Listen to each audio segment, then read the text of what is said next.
যারা হাঁটতে হাঁটতে পার্কে ক্লান্ত হয়ে যাবে তাদের জন্য বসার সিটও রয়েছে। কত সুন্দর চারিদিক থেকে পুরো একদম সান বাঁধানো সিট একদম।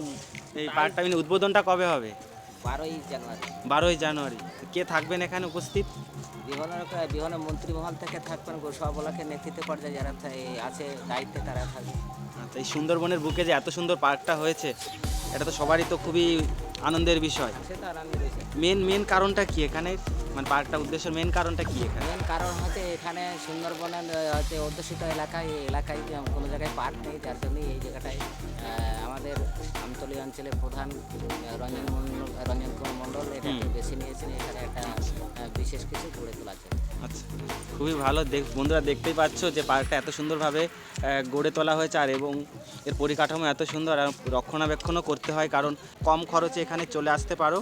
আরও সুন্দর ব্যবস্থা থাকবে, আস্তে আস্তে সবার সহযোগিতা থাকলে এটা গড়ে উঠতে পারে। একটা কথা বলার ছিল যে পার্কটা আসার একটা ঠিকানাটা বলে, এখানে আসতে হলে কীভাবে কি আসতে হবে? মোল্লাখালী থেকে যদি কেউ আসে? মোল্লাখালীর থেকে আসলে মোল্লাখালী থেকে আমতলী পার হয়ে মোল্লাখালী খেয়া পার হয়ে আমতলী আসতে হবে, ওখান থেকে ভ্যানে করে সরাসরি মৌখালী চণ্ডীবন বিবেকানন্দ পার্কের কথা বললে সেখানে পৌঁছে দেবে। আচ্ছা, আর যদি কেউ সন্দেশখালী থেকে আসতে চায়, সন্দেশখালী বা ধামাখালী থেকে?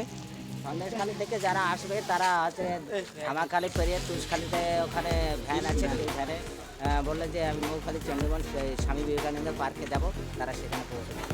আচ্ছা, অসংখ্য ধন্যবাদ জানাচ্ছি। আপনার নামটা?